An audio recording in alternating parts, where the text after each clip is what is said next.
Hey guys, welcome to my channel. I'm Jake the Fate, and in this video, I'm going to be doing another review and demo on this affordable guitar.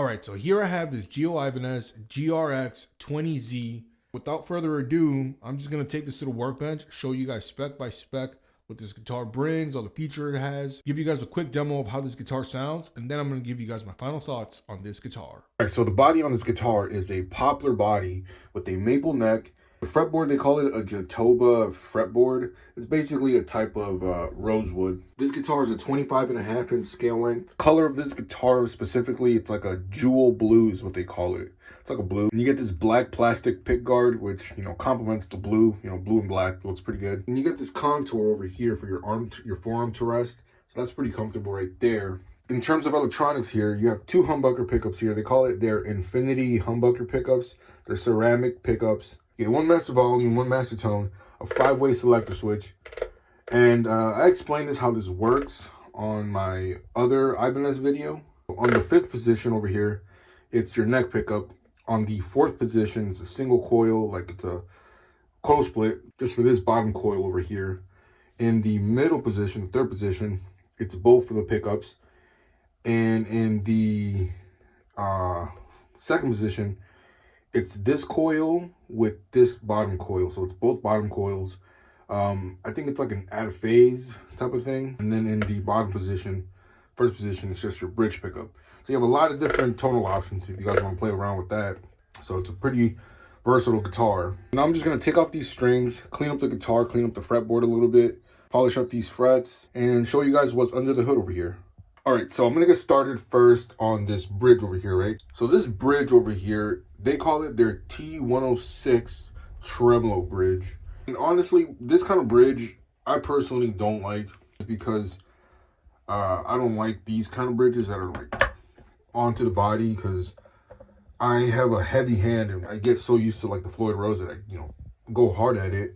And when I pull it back, it comes out of tune. So if you guys aren't like that, you guys can actually control it. You know, it's a pretty good bridge. You know, it does stay in tune. The intonation is pretty good. It's got the Ibanez logo right there on the block. And it's one of the screw, like one of these that just screw on. The whammy bar just screws on. You can see that like it threads all the way through right there. Oh, and also it's got like this little blade thing right there. How like it kind of like angles up. So when you're playing, it actually allows you, if I can zoom in here, since it's got that little angle right there, it allows you to like dive it forward, and it's not just like, you know, bringing everything out of tune. So that's pretty good right there.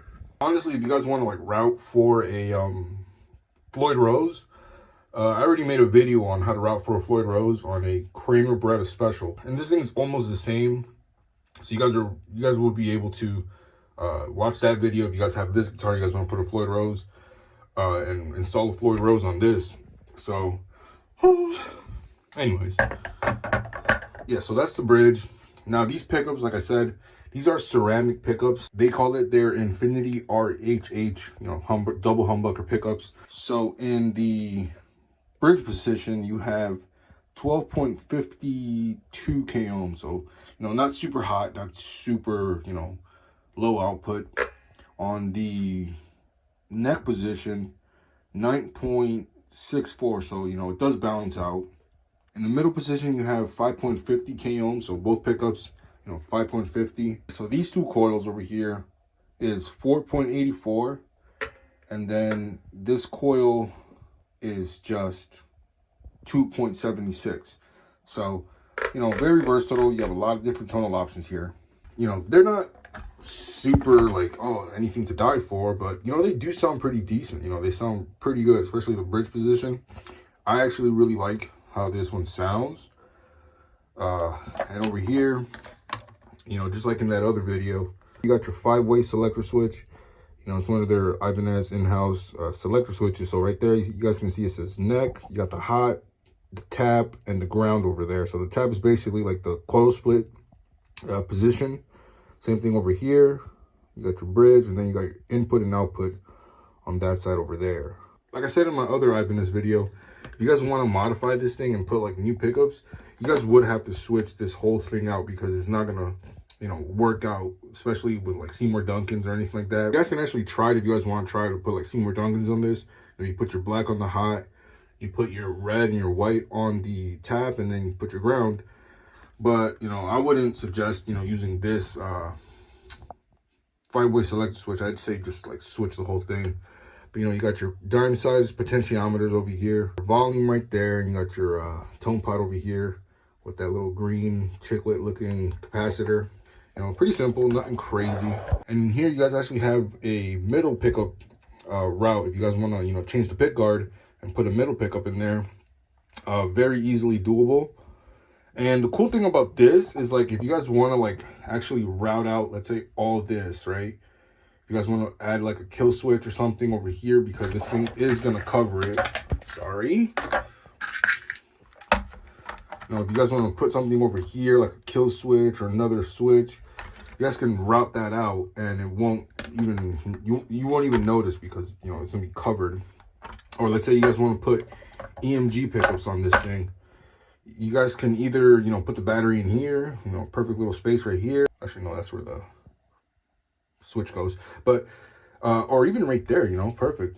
You know, you got your neck, your bridge, and you put your battery right there. Or if you guys want to actually just route this whole thing out, put your battery there. You know, very, very cool to like modify, especially, you know, since this guitar is not that expensive. You guys don't have to worry about like, oh my God, it's like a $1,000 guitar or $800 or even $600 guitar that I don't want to like mess around with.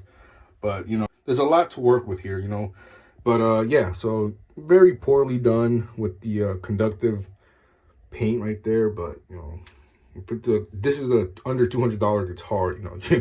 You know, you're not gonna expect anything crazy. But yeah, you got these, they say they're medium frets, but I think they're like medium jumbo, like borderline jumbo frets. 22 of them. You got a 12-inch radius over here with a 42mm nut width. So, you know, pretty flat, not super flat, but so you guys can still shred on this guitar. You guys got these white dot inlays. They're not like anything special. You know, it's a C-shaped guitar, so it's pretty thin. It's not, you know, like a D-shaped or anything thick or like a bat or anything super ultra thin. So it's like right borderline, you know, good for shredding, good for rhythm playing. You know, I actually really enjoy this neck, you know, surprisingly. On the headstock, you get these 2 string trees, you know, for your high E and your B, and then your G and your D. Yeah, right there. You get the Gio Ibanez logo right there. Back of the guitar over here, you know, you get this nice little belly cut over here. You know, nothing too big, nothing too small, you know, just pretty good. Over here, you got the tremolo cavity. And actually, they actually did a good job when it comes to this thing over here, because when I did that review and demo on the Kramer Knight V, you know, these things didn't align. These things align pretty good right there. You know, you guys don't have to take this off. Boom, right there. You know, feed your strings through back there, no problem. So, you know, that's pretty good. You guys are the type of people to take it off just because you guys are constantly adjusting.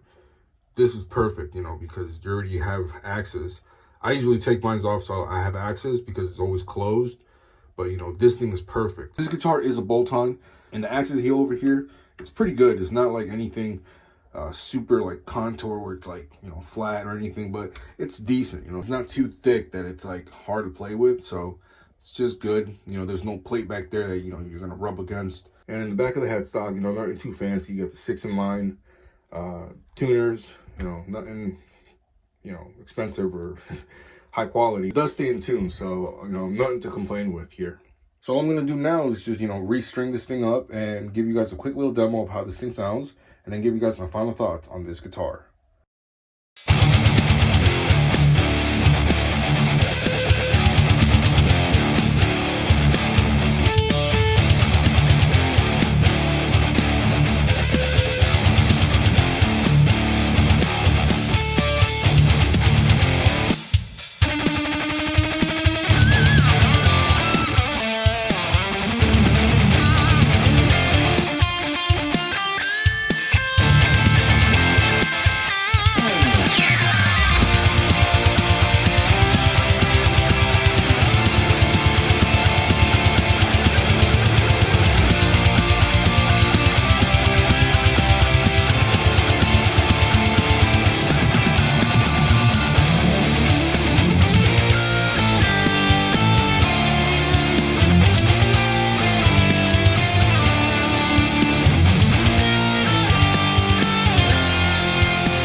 right, so there it is, the Gio Ibanez GRX20Z in jewel blue. I've had a few of these guitars in the past, but like I said, they weren't like my cup of tea because I guess back then I didn't have a good amp, I didn't have a good setup, and I didn't really enjoy it as much as I did with the guitars that I have now. The amp that I had, I forgot what amp I had, but you know, once I got my Boss Katana, you know, all these guitars sound amazing. And now playing with it now, man, this guitar actually surprised me. When I first got it, I was like, I was a little bit iffy about it, but I'm like, you know, I want to do the review and demo. But then I'm like, whoa, this thing sounds pretty good. You know, the pickups, it sounded good. You know, they didn't sound too muddy, they didn't sound too flat or anything. I really enjoyed the bridge pickup. The neck pickup, I do use it sometimes for like some lead parts. I don't use, you know, any of the other stuff like the in and out of phase or the phase in and out, whatever it is. It does have a lot of different configurations that you guys can mess around with and then actually play with, you know, but like I've always said, I'm just very simple. I just play in the bridge. Sometimes I jump to the neck, but mainly I'm just in the bridge position. You know, it's a very cool guitar for a beginner guitar player, even intermediate, even advanced. If you're an advanced player and you want to just have something around to practice or make riffs or something, and then you jump onto your main guitars, this is something great to have around. It's a pretty cool looking guitar. You guys can definitely upgrade these pickups if you guys want to upgrade your pickups. Like I always say, you guys can definitely upgrade your pickups, make it sound a little bit better. And this guitar is very cool to modify because you have all that space inside the cavity, and you guys got the pick guard. You guys don't have to do any routing, or if you guys do any routing, it'll be under the pick guard. You guys can put whatever you guys want, a kill switch. You guys can take off the tone knob, put a kill switch there, or put the volume down there, put a kill switch here. If you guys don't want to use this, like I said, put a 3-way selector switch, a little mini switch for like your coil splitting or your in and out of phase or whatever it is. You know, very cool to do just because you have all that space under the pick guard, and you guys can definitely route even up to here and nobody's going to even know, and have a cool little kill switch or something. You know, I'm a huge kill switch guy, so if I'm going to not have a Floyd Rose, like I've always said, I'd rather have a kill switch to, you know, have some kind of effect. You know, like I said, if you guys want to put EMGs in here, you guys got all that space in here to throw in a battery, no problem. Great guitar, man. Awesome guitar. You know, and these guitars new, they go for around 180 bucks. You know, under $200. It's a really cool guitar to have for under $200. You know, I'm a huge person that likes to modify and paint guitars.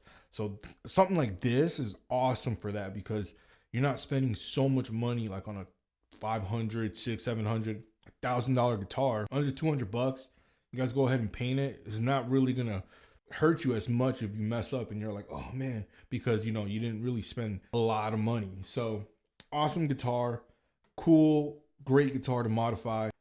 So what I ended up doing with the Gio Ibanez guitars that I had, I made like these little bookshelf things. I mean, these like book holders. I don't even know what these are called, but I saw that Fender was doing them, so I'm like, you know what? I've got a bunch of guitars that I just don't use, and a few of them I did a lot of stuff in the past that I never recorded. I did like a double neck guitar where I ended up like cutting 2 guitars in half. It was a 7-string and a 6-string. I think one of them had a Floyd Rose. I might end up doing something like that again because I never recorded it, but I did that. And then whatever I had left, I just, you know, did this. And I think I had another one that I did like a headless guitar where my wife actually just like chopped off the headstock and we did like a headless guitar. I bought a headless bridge thing. I forgot the name of it, but I did do a review on it when I did the Gio Ibanez guitar, the headless guitar. I ended up using that bridge for that guitar, and I think I took it off. I don't remember. I just, you know, I've got a bunch of stuff just laying around. The headstock too. We did like these little, when hunters go deer hunting, they'll like put I forgot what it's called. You know, I don't even know what it's called, but they'll have like the head on there. So that's what we did. And we just like put them up on the wall. But yeah, man, I hope you guys found this video useful and helpful in any way, shape, or form. Don't forget to like, comment, and subscribe. This is all I do on this channel. Reviews, demos, wiring, guitar stuff, anything guitar related. That's all I do on this guitar. That's all I do on this guitar. That's all I do on this channel. And with that, I'll catch you guys on the next one.